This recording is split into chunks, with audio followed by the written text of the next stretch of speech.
नवी मुंबईतील नागरिक क्लस्टर योजनेच्या समर्थनार्थ रस्त्यावर उतरतात। महासभेत क्लस्टर विरोधी प्रस्तावानंतर समर्थनार्थ रस्त्यावर उतरणार सिम्प्लेक्सच्या रहिवाशांचं सत्ताधाऱ्यांविरोधात हे आंदोलन करण्यात। नवी मुंबई महापालिकेच्या महासभेत सत्ताधारी भाजपने क्लस्टर योजनेच्या विरोधात प्रस्ताव मंजूर करून योजना थांबवण्याची मागणी राज्य सरकारकडे केली होती। या निर्णयामुळे नाराज झालेल्या घनसोली येथील सिम्प्लेक्स सोसायटीतील रहिवाशांनी थेट रस्त्यावर उतरून सत्ताधारी भाजप विरोधात आंदोलन केलं। क्लस्टर योजनेच्या माध्यमातून आम्हाला आमची घरे बांधून मिळाली पाहिजेत अशी ठाम भूमिका घेत सिम्प्लेक्स सोसायटीतील हजारो नागरिकांनी क्लस्टर योजनेच्या समर्थनार्थ जोरदार आंदोलन केलं। यावेळी नागरिकांनी भाजपच्या क्लस्टर विरोधी भूमिकेचा तीव्र निषेध व्यक्त केला। यावेळी भाजपच्या विरोधात घोषणाबाजी करत नागरिकांनी क्लस्टर योजनेच्या समर्थनार्थ आपली एकजूट दाखवली। रस्त्यांची नासधूस होते, परंतु पोर्ट कुठेतरी स्वतःच्या आर्थिक फायद्यासाठी वेळ आणि पैसा वाचवण्यासाठी या वाहतूकदारांच्या गाड्यांवर ज्यांची क्षमता नाही त्यावर सुद्धा ओव्हरलोड कंटेनर ठेवण्याचं काम करते। 2 कंटेनर घेऊन जातात, परंतु त्याची त्या वाहनाची क्षमता नसते।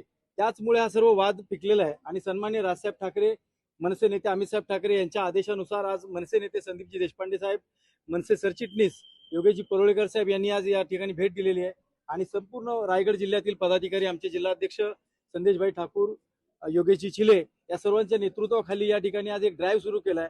आयुक्तांनी दिलेल्या आदेशाचं पालन करा एवढंच यांना एक इशारा देण्यासाठी आलो होतो। तुम्ही चुकारपणा कराल तर रस्त्यावर महाराष्ट्र नवनिर्माण सेना उतरेल। मनसेची पनवेल परिवहन कार्यालयावर धडक मारण्यात आली। पनवेल JNPA परिसरामध्ये अनेक ओव्हरलोड गाड्यांचा वावर होत आहे।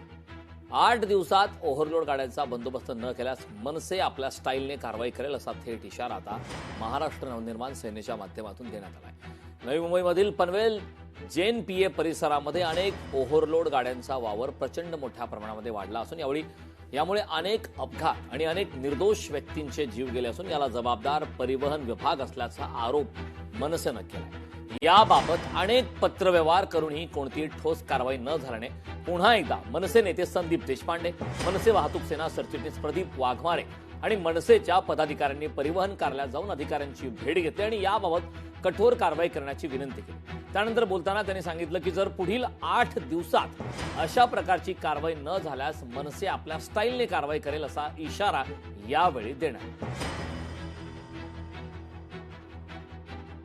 2021 पर्यंत 4000हून अधिक लोकांचा रस्त्यावर मृत्यू झालेला आहे, वाहतूक व्हेक्युलर ऍक्सिडेंट झालेला आहे आणि तिथून पुढचे आकडे सुद्धा आम्ही काढण्याचा प्रयत्न करतोय। फार मोठे भयानक आकडे आहेत।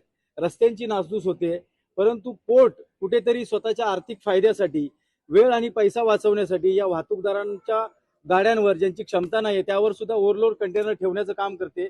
2 कंटेनर घेऊन जातात, परंतु त्याची त्या वाहनाची क्षमता नसते। त्याचमुळे हा सर्व वाद पिकलेला आहे आणि सन्माननीय राजसाहेब ठाकरे, मनसे नेते अमितसाहेब ठाकरे यांच्या आदेशानुसार आज मनसे नेते संदीपजी देशपांडे साहेब, मनसे सरचिटणीस योगेशजी परोळेकर साहेब यांनी आज या ठिकाणी भेट दिलेली आहे आणि संपूर्ण रायगड जिल्ह्यातील पदाधिकारी, आमचे जिल्हाध्यक्ष संदेशभाई ठाकूर, योगेशजी चिले या सर्वांच्या नेतृत्वाखाली या ठिकाणी आज एक ड्राईव्ह सुरू केलाय।